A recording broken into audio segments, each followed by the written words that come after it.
Hey, hey, hey! This Sunday marks Earth Day. So I have to ask, do you have something really special planned to help Mother Earth? Huh? Do ya?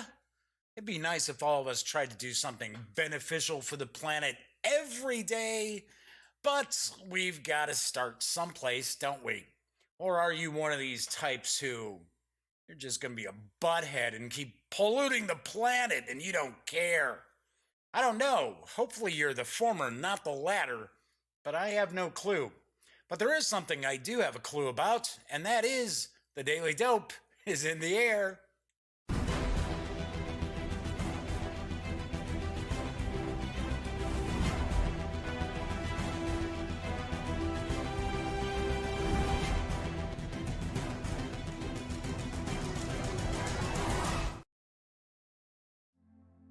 Howdy, howdy, howdy, gang. Yes, once again, I am back. I'm Jeff McAleer. I'm your host here at the Daily Dope. So, welcome aboard.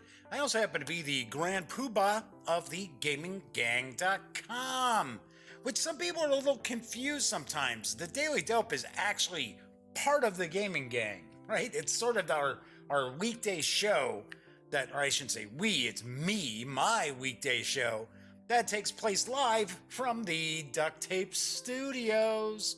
Anyway, if it's your first time joining me, welcome aboard. Very, very casual. It's just talking about games and a little bit of geek culture and nothing, too intense.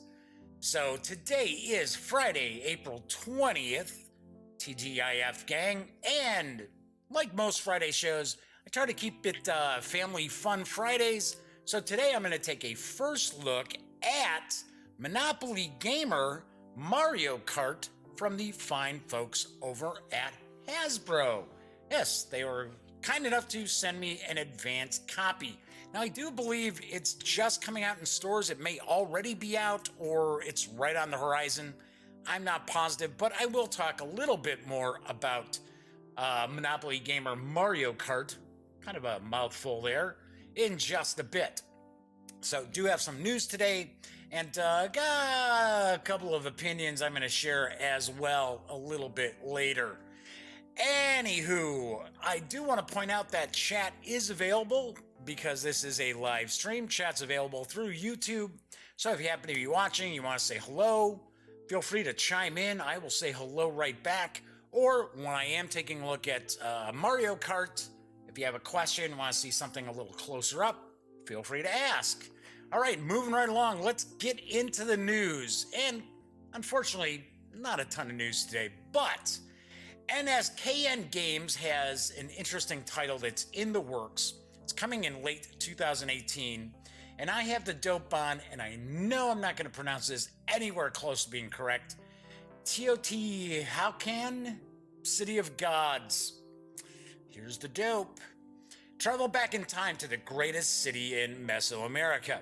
Witness the glory and twilight of the powerful pre-Columbian civilization. Strategize, accrue wealth, gain the favor of the gods, and become the builder of the magnificent Pyramid of the Sun. In City of Gods, each player commands a force of worker dice which grow in strength with every move.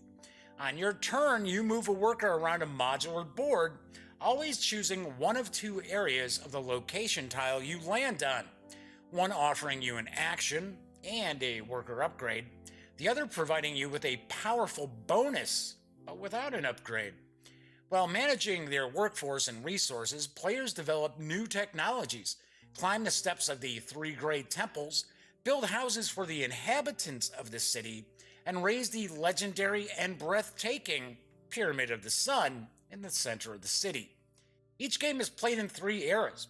As the dawn of the Aztecs comes closer, player efforts and their ability to feed their workforce are evaluated a total of 3 times. The player with the most fame is the winner.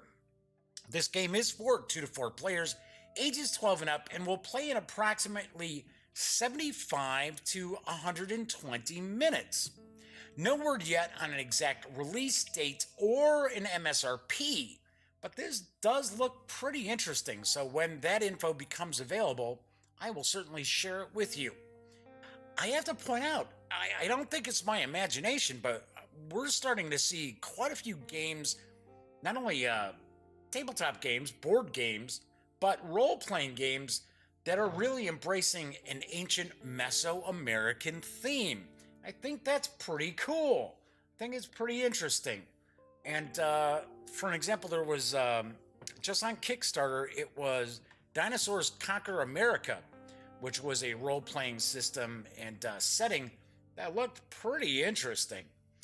Anywho, I just noticed that that lately in the past year or so, we've seen a lot of stuff kind of focused on Mesoamerica. Pretty interesting. All right, moving right along. There is, since we're talking about ancient history, KOSMOS is releasing the English edition of a new expansion for Imhotep, and it's called A New Dynasty. It's coming this summer, and I've got the dope. In Imhotep, the players become builders in Egypt who want to emulate the first and best known architect there, namely Imhotep. Over 6 rounds, they move wooden stones by boat to create 5 seminal monuments, and on a turn, a player chooses one of 4 actions: procure new stones, load stones on a boat, bring a boat to a monument, or play an action card. Excuse me. While this sounds easy, naturally the other players constantly thwart your building plans by carrying out plans of their own.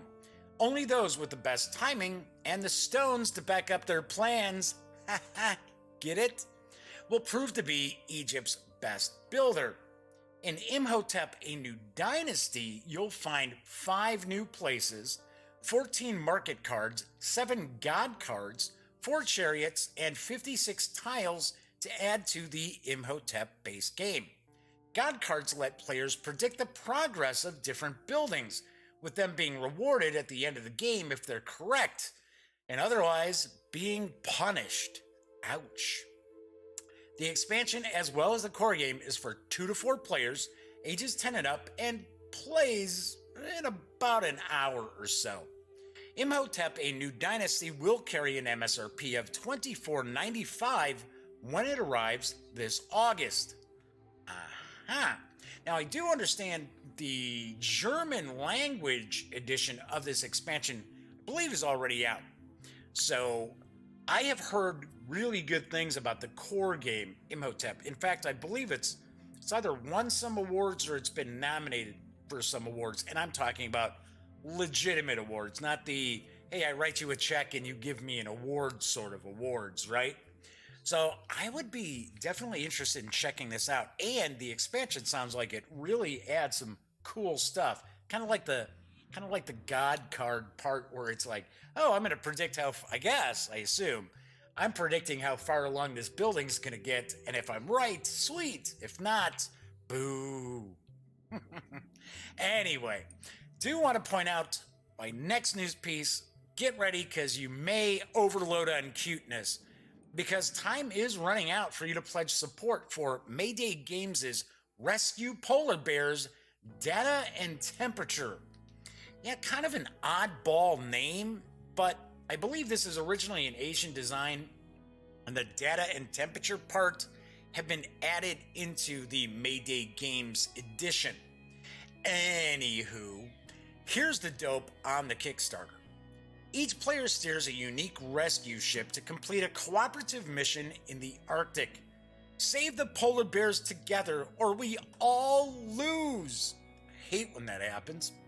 Rescue Polar Bears Data and Temperature is a cooperative game based on Rescue Polar Bears with a new data and temperature system added to the game design to make the strategy more diverse.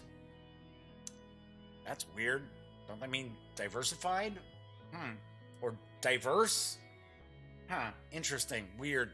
All right. The consumption of fossil fuel and releasing of greenhouse gases yield global warming.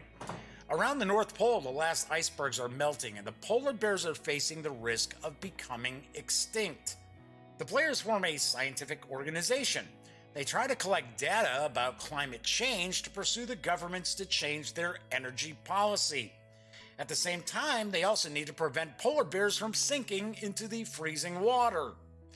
don't think the freezing water bothers them. I think it's the whole drowning that bothers them. Then again, I could be wrong. Each player drives a rescue ship of different ability to complete the mission on the Arctic Ocean. As long as the players collectively gather enough data, they'll win together. However, if too many polar bears sink into the water, everyone loses. Now, Mayday has put together a very, very short video. It's less than a minute long for the Kickstarter, but give you a much closer look at the components. So let's take a peek.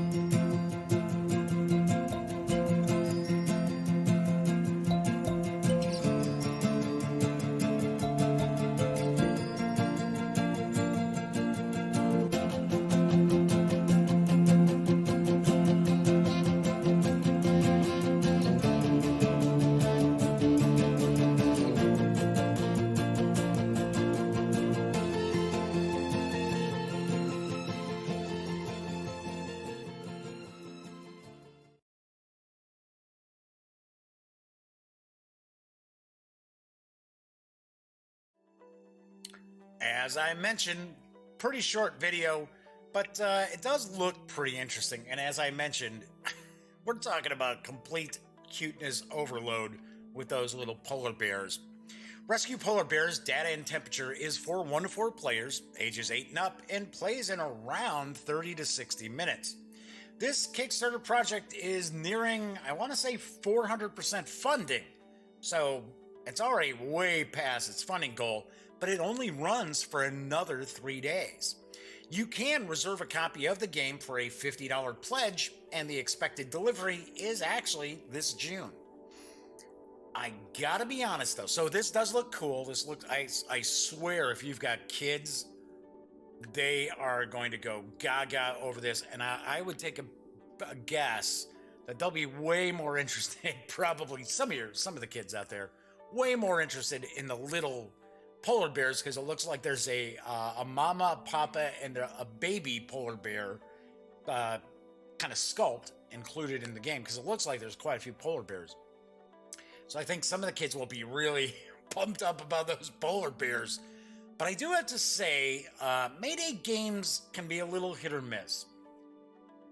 They have had some problems in the past. I can't necessarily tell you how successful they've been as far as getting Kickstarters out to backers within the time frame that they say the games are coming out. Because to me, June seems like a really fast turnaround. Do want to point out though that this is actually a foreign language game originally. I think it's Japanese. So it has been out. It was out at Spiel. I believe it completely sold out.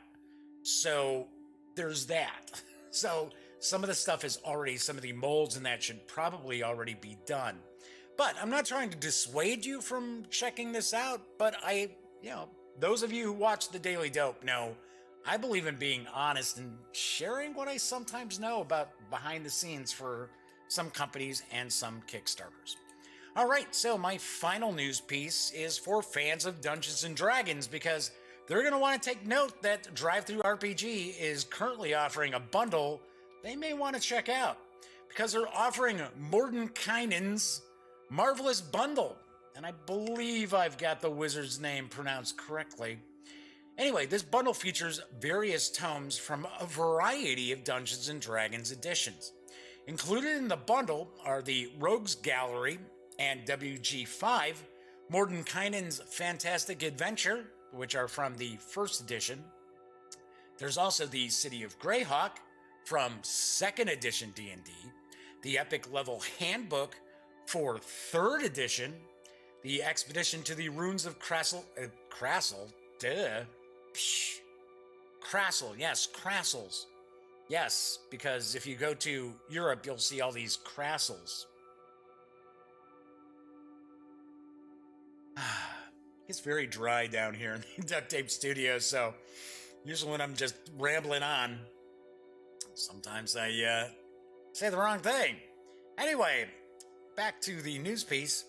There's the expedition to the ruins of Castle Greyhawk, which is from 3.5.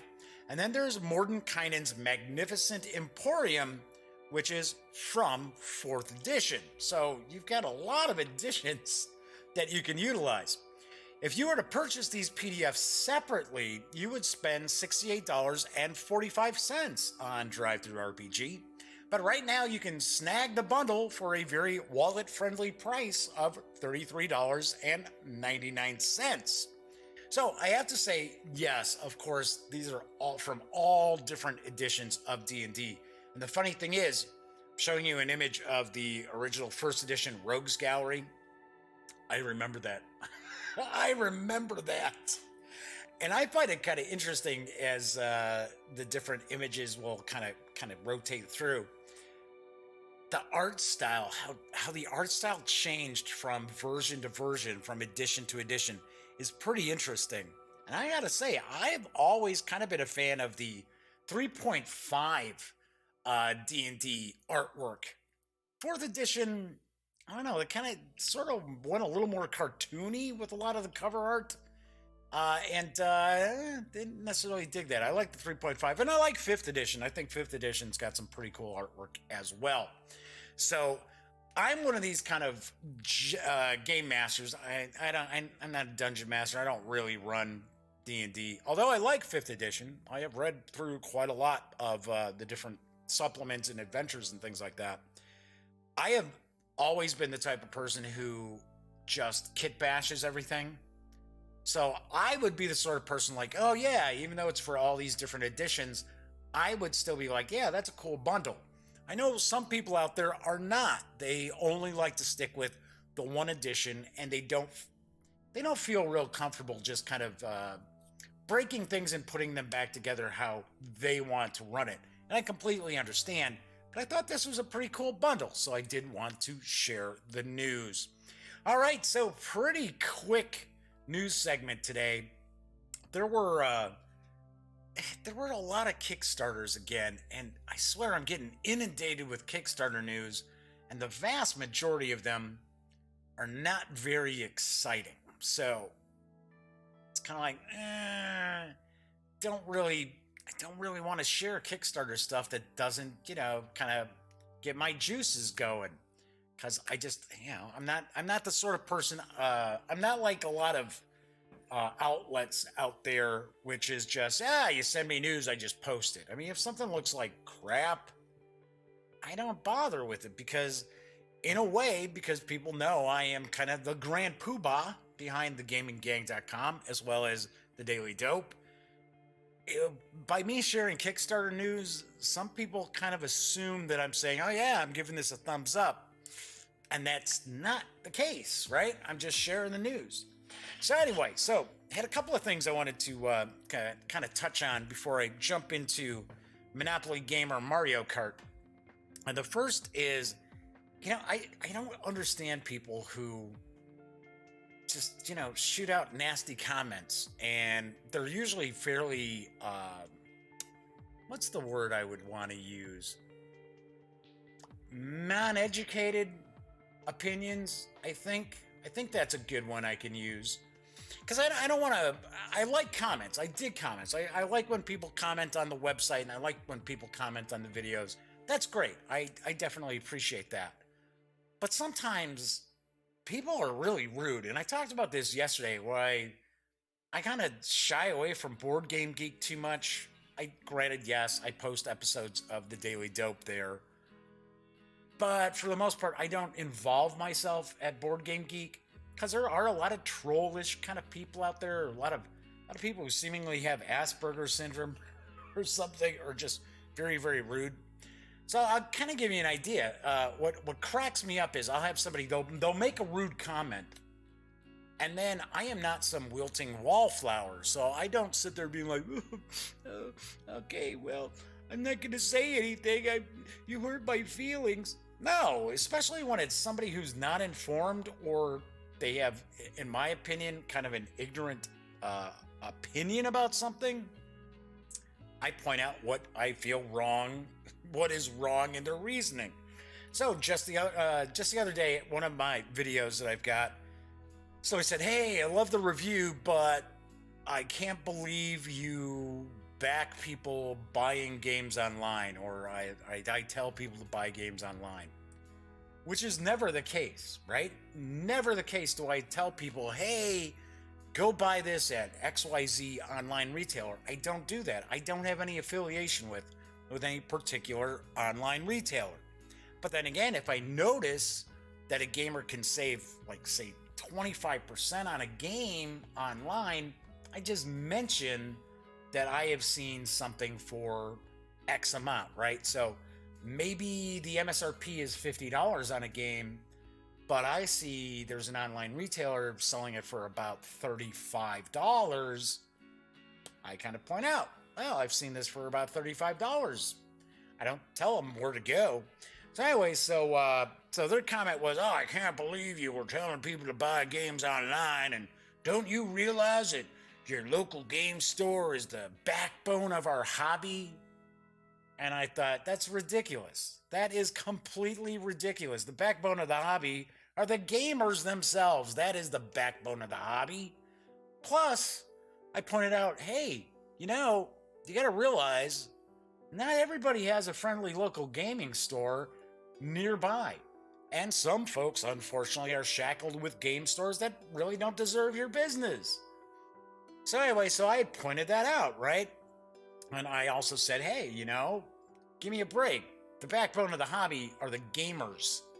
The gamers are the backbone of the hobby. The manufacturers, the publishers would come in second. Your brick and mortar stores probably come in third.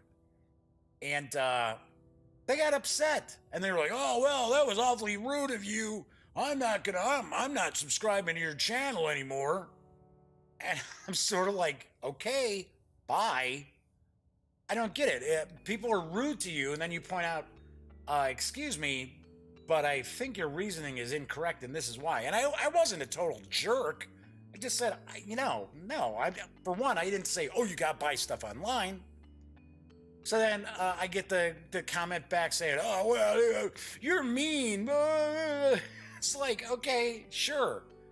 I'm not mean. You're the person who tossed the grenade through the window. I just toss it right back out at you. So I find it weird. People are bizarre. Anyway, the other thing I wanted to mention was the other day I was kind of popping around online and I see this article, and I got to be honest, I don't remember where the article was from, and I didn't really read the whole article. I know, terrible, but I'm like everybody else, right? There are loads of people, and I hear my friends and family say this all the time. Oh, I saw this article about XYZ. It's like, oh, really? What did they say? And it's like, well, I didn't read it. I just saw, the headline for it and the little blurb. I'm the same way. But the gist of the article, I believe, was that there's too much entertainment out there, and that people are becoming stressed out because they are not able to catch all of the entertainment that is out there. And I thought, okay, on one hand, yes, I agree. There's tons of stuff out there. I mean, there really is. There probably is too much entertainment, because even if we take movies out of the equation, right? Take movies out, books, tabletop games, all that kind of stuff, comics, all that out of the equation, and just went with like television, just like cable or streaming services. I gotta be honest, I'm trying to catch up on The Terror, because I've got all 10 episodes of The Terror. I'm about episode 7. Then The Expanse just came back for a new season. I binge watched Lost in Space. We've got The Handmaid's Tale beginning a second season next week. I got to catch up on The Looming Tower, which is also on Hulu. I haven't watched Jessica Jones. There's still the upcoming third season of The Man in the High Castle. I actually watched Into the Badlands to kind of catch up on the show to see if it didn't grab my interest like it originally did in the first season. I think I only watched 3 episodes. I thought, I'll give it a chance. I'll watch it on Netflix because I know a new season's coming for that, and I got into that show. So yes, I can completely see there is just too much entertainment and not enough time in the day to binge watch or just, stay up to date on a lot of shows. What I do disagree with is, I don't know. I don't stress out about it. I'm sitting there going, oh my gosh, I haven't seen, the latest episode of Supernatural or Arrow or something like that. I don't know. Maybe some people do, but I certainly do not. So I'm kind of curious if other folks out there feel like they're all stressed out because they have too much entertainment that's on their plate. I don't know.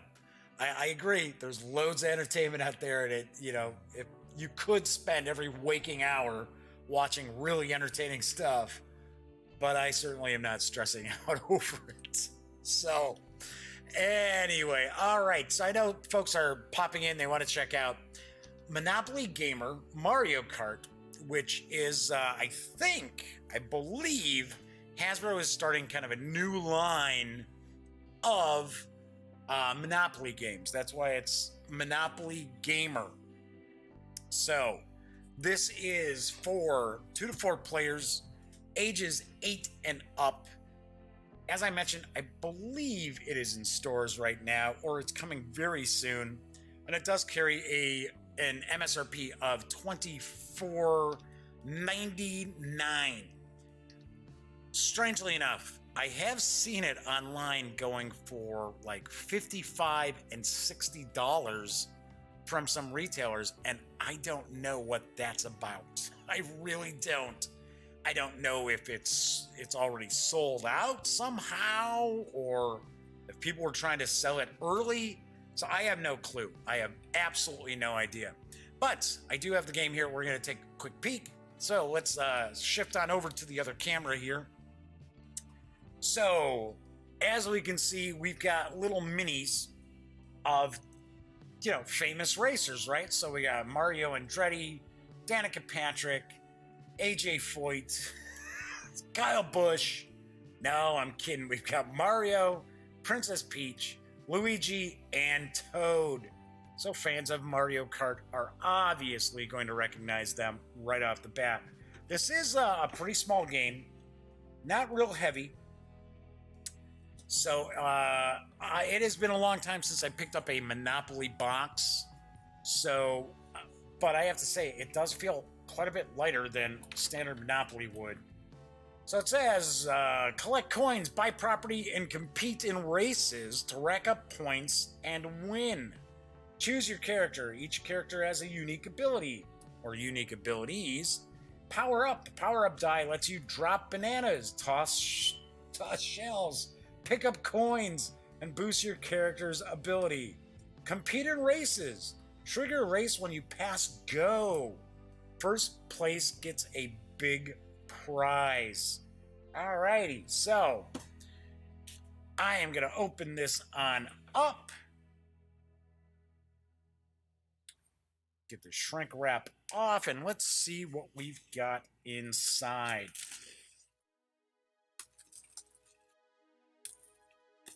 Looks like the minis are kind of cool. Get a closer look at these. But, I always find it funny because covering tabletop gaming and really our focus over the years has been a little more towards board games as opposed to RPGs. Although I've always covered role-playing games. And nowadays there's much more RPG coverage as far as taking a look at books and reviews and things like that. And I've told people over the years, when they're like, oh, so what do you do? And I say, oh, yeah, I run this website, and I'll give them a card. And they say, oh, board games. So you mean like Monopoly? And I'm always like, no. And I don't, it's not like I hate Monopoly. It's just far too many people do not understand how to actually play Monopoly They do not know the rules of Monopoly. And that is why Monopoly tends to become this game that just lasts forever. So, all right. So, we've got the game board. Let's pop this over here. A couple of dice. All right. All right, box top. Stay where you're at there. Okay, so we've got a board. Looks like a pretty small board. Got the rule book. Got a few cards. And we've got the little minis. And the 2 dice. So let's take a look at that. All right, is this tape down here? Yes, it is. There's tape there. Come on, you. That's... And there's a piece of tape on this side, too. Well, let's see if we can get this one down here.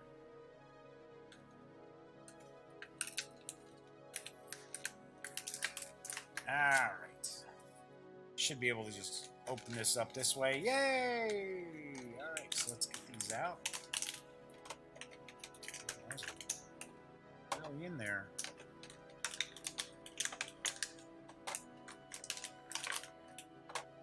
And the 2 dice. All right, so we've got a standard 6-sided die, obviously enough. And then we've got the power-up die. Got a few different. So there's a banana. There are coins. A turtle shell. Not sure what that is. Looks like a kind of like a lightning bolt. All right, cool. Not sure what that is. I'll be the first to admit that I am not a big Nintendo person. I had back in the day, I had a Nintendo, but I have not really kind of kept up on a lot of the Nintendo stuff. These minis do look pretty cool, though. And so, let's get a good look at Mario. Got Mario, got a little logo on the front of his car. It's pretty cool. It says Peach. It's like a different, decent paint job on these too. I mean, these could have been like really crummy, but no, pretty nice. So we got Princess Peach. We got Luigi. Hey. Hey, at least their eyes are pointing the right way. I've seen a lot of pre-painted stuff where the eyes are off, kind of Google-eyed. 2 eyes going off in 2 different directions. All right, and then we got Toad. Hello, Toad. Cool. All right, so we got those. You know what? Let's get this box out of the way here. I don't think there's anything underneath. Oh, yeah, there are. I was going to say. I thought there were tokens in that. And for a second, I was like, oh, I don't think there's anything under here. I'm like, well, wait a second. Okay, so looks like we've got coins. Those are 5s. Looks like we've got some banana peels there. Not sure. That almost looks like a lock. Right? Kind of looks a little bit like a lock there. For a second, I thought it was an exclamation point. All right, so don't know. We'll find out what these represent. Obviously, we know they're banana peels, so that's probably dropping those to throw people behind you in the race off. All right, so we've got that. Let's move this out of the way because then we'll open up the board and then we'll take a look at the rules. And this deck of cards. So let's open this up. Wow, talk about a small board. I was worried. I was like, oh man, I don't know, because space is always at a premium here. And I thought, uh-oh, are we gonna have enough room to see most of this board? Yep, not a problem. So we got the free parking. It's like different property. Go to jail. Collect 2 coins and race. Looks like the race there. And then we got in jail, just visiting jail. So there are some concepts from Monopoly that are on here. The free parking, jail, things like that. Got these right here. Got the different color-coded properties. Let's take a look at the... Now, we'll look at the rules, but I'm going to try to get this deck open. Yeah, the usual problem, like when they have that little strip in there, but that's okay. That's why I keep the handy-dandy hobby knife around. And then always put my cap back on the hobby knife so I don't accidentally stab myself. Okay, so we've got the cards here. So these are the different deeds. Okay, so we've got this deck here, power-up abilities. So we've got 4 player aid cards. So it's saying, oh, okay, so that's what that was. It says that I was kind of like, what is that? Because I saw the turtle shell. So we can choose any player to drop 3 coins. The player in front of you drops 3 coins. All other players drop 1 coin. That's that lightning bolt. So that's what the other token is. It's a 1. That's strange. It almost looked like kind of like just a straight line off to the side, but I guess that is considered a 1 coin, a value 1. All right, then we got the banana peel. After you move, place a banana anywhere in your path to force a player to stop there. Now we got collect 3 coins from the bank. 3 coins in the fountain. Nope, it's 3 coins from the bank. Then it tells you, okay, here we go. On the other side, it's telling us, oh, this is what you can do on your turn. All right, and then these cards, 20 points, 20 points, 30 points. All right, so these are, looks like these are locations.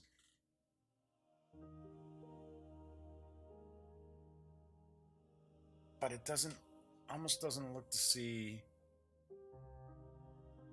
that they're actually properties, though. All right. Okay. Tell you what, let's look at the rules. Very, very small rule book here. So it's going to talk about, yeah, it's actually going to fold out. What's different about Monopoly Game or Mario Kart? Well, we can obviously see that there's a lot different here. Got setting it up. Each player starts the game with 5 golden coins and 1 5 coin and their reminder card, their player aid card. Talking about how to play. It's going to talk about the spaces. So we've got the properties. So these other indicators are a boost pad, a coin block, thwomp.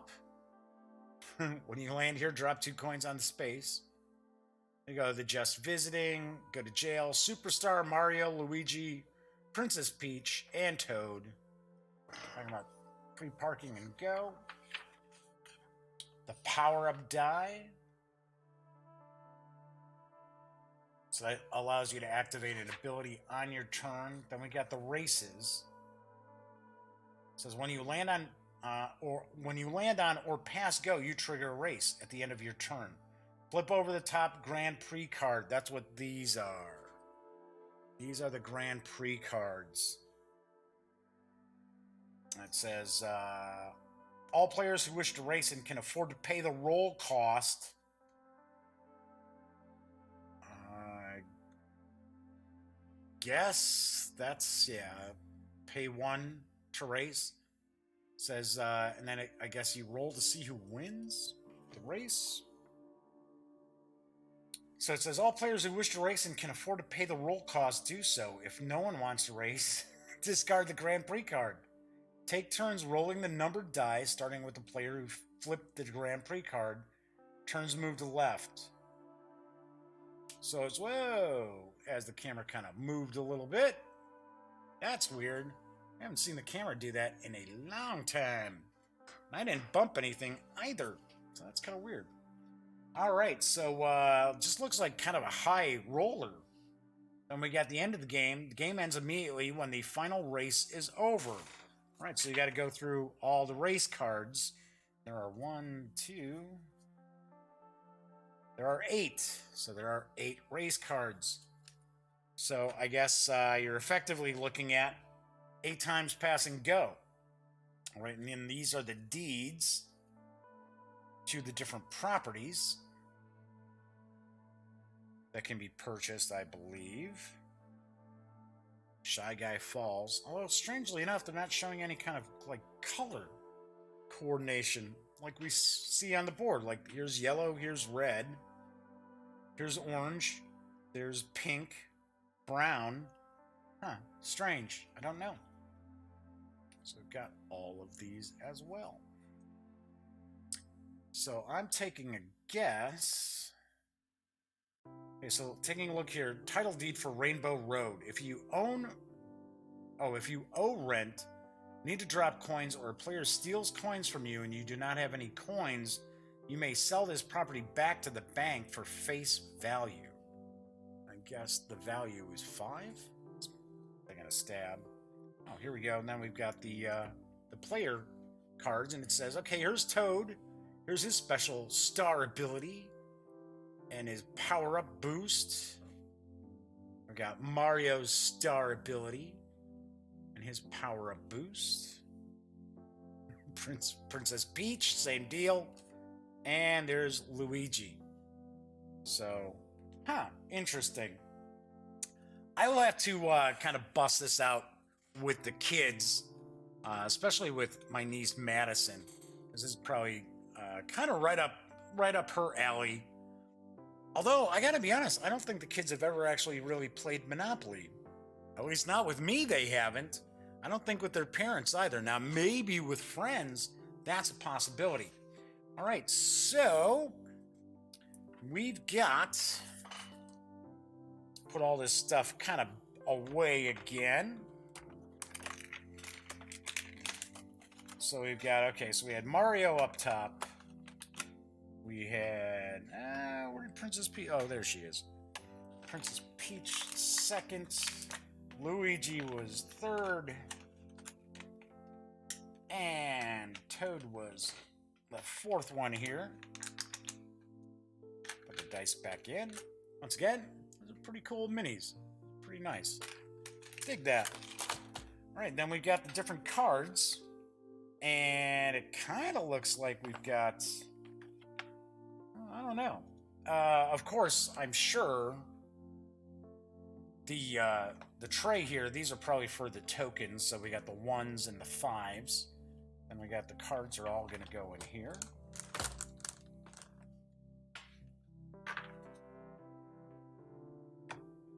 And I'm taking a stab that whoever's got the most money at the end of the game is the winner. That's how these things usually work out. So we got the rules there, and then we've got the small board. I was actually kind of surprised. That's the top half there. Oops. That's the bottom half there. So certainly not a standard Monopoly board by any stretch. All right, so we'll put that back in here. And that is what we find when we take everything from Monopoly Gamer Mario Kart outside the box. As I pointed out before, Mario Kart is for 2 to 4 players, ages 8 and up. It does carry an MSRP of $24.99, and as I mentioned before, I do believe it is out in stores right now. And of course, you can go to your friendly local gaming store, maybe.